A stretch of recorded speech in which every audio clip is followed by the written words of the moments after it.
ఈ ఒక్క ప్యాటర్న్ తెలియక చాలామంది ట్రేడర్స్ క్యాపిటల్ లూజ్ అవుతుంటారు. ఆ ప్యాటర్న్ పేరే ABC buying pattern. ABC buying అంటే ఒక ట్రెండ్ కంటిన్యూషన్ ప్యాటర్న్. దీని యొక్క క్యారెక్టరిస్టిక్స్ అంటే మనకి ఏబీసీ బయింగ్ ప్యాటర్న్లో 3 కన్సిస్టెన్స్ పాయింట్స్ అనేవి ఉంటాయి. ఆ 3 పాయింట్స్ ఏంటంటే కనుక ఏ అనే పాయింట్, బి అనే పాయింట్, సి అనే పాయింట్. ఏ అనే పాయింట్ మనం స్వింగ్ లో కింద పిలుస్తాం. అంటే మనకి ఎప్పుడైనా మార్కెట్లో స్ట్రాంగ్ సెల్లింగ్ ప్రెజర్ అనేది ఎండ్ అయిపోయినటువంటి టైంలో ఈ ఏ పాయింట్ అనేది క్రియేట్ అవుద్ది. అలాంటి టైంలో బయర్స్ అనేవాళ్ళు మార్కెట్లోకి ఎంటర్ అవుతారు. ఆ ఎంటర్ అయినటువంటి టైంలో ప్రైస్ అనేది లో పాయింట్ని క్రియేట్ చేస్తుంది.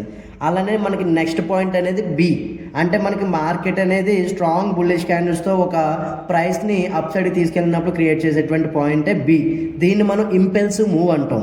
సో మనకి బయర్స్ యొక్క స్ట్రెంత్ని ఇండికేట్ చేసేటువంటి పాయింటే బి. నెక్స్ట్ ఏంటంటే కనుక సి పాయింట్. సి పాయింట్ అంటే మనకి రీట్రేస్మెంట్, అంటే మార్కెట్ పెరిగినటువంటి టైంలో కొద్దిగా డౌన్ సైడ్కి వచ్చి ఏ పాయింట్ని మనం ఆల్మోస్ట్ ఒక రీట్రేస్మెంట్ చేసుకొని బయర్స్ యొక్క స్ట్రెంత్ని మళ్ళీ కంటిన్యూ చేసేదాన్ని మనం రీట్రేస్మెంట్ అంటాం. అంటే మనకి పుల్ బ్యాక్ అనేది బి పాయింట్ యొక్క హై బ్రేక్అవుట్ అయిన తర్వాత క్రియేట్ అయ్యేది మనం రీట్రేస్మెంట్ అంటాం. డి అంటే ఏంటంటే మనకి బి పాయింట్ ఎప్పుడైతే బ్రేక్అవుట్ అవుతుందో ప్రైస్ అనేది అప్పుడు కంటిన్యూస్గా మూవ్ అవుతూ అప్ సైడ్ మూవ్ అవుద్ది. ఇది ఒక ట్రెండ్ కంటిన్యూషన్.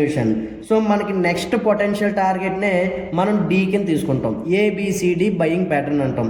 అంటే మనం ఇక్కడ చూసుకున్నట్లయితే ఏ పాయింట్ అనేది అన్నిటికన్నా లోలో ఉండాలి, బి పాయింట్ అనేది అన్నిటికన్నా హైలో ఉండాలి, సి పాయింట్ అనేది మాత్రం రెండింటికి ఇన్ బిట్వీన్లో మాత్రం ఉండాలి. ఇలా ఉన్నప్పుడు మనం బ్రేక్అవుట్ అయ్యేంత వరకు కన్ఫర్మేషన్ వెయిట్ చేసి తర్వాత ఎంట్రింగ్ అనేది తీసుకున్న తర్వాత స్టాప్ లాస్ అనేది సి పాయింట్ యొక్క లోలో ప్లేస్ చేసుకుంటే ప్రీవియస్ స్వింగ్ యొక్క హై వరకు కూడా మార్కెట్ని ఎక్స్పెక్ట్ చేయొచ్చు.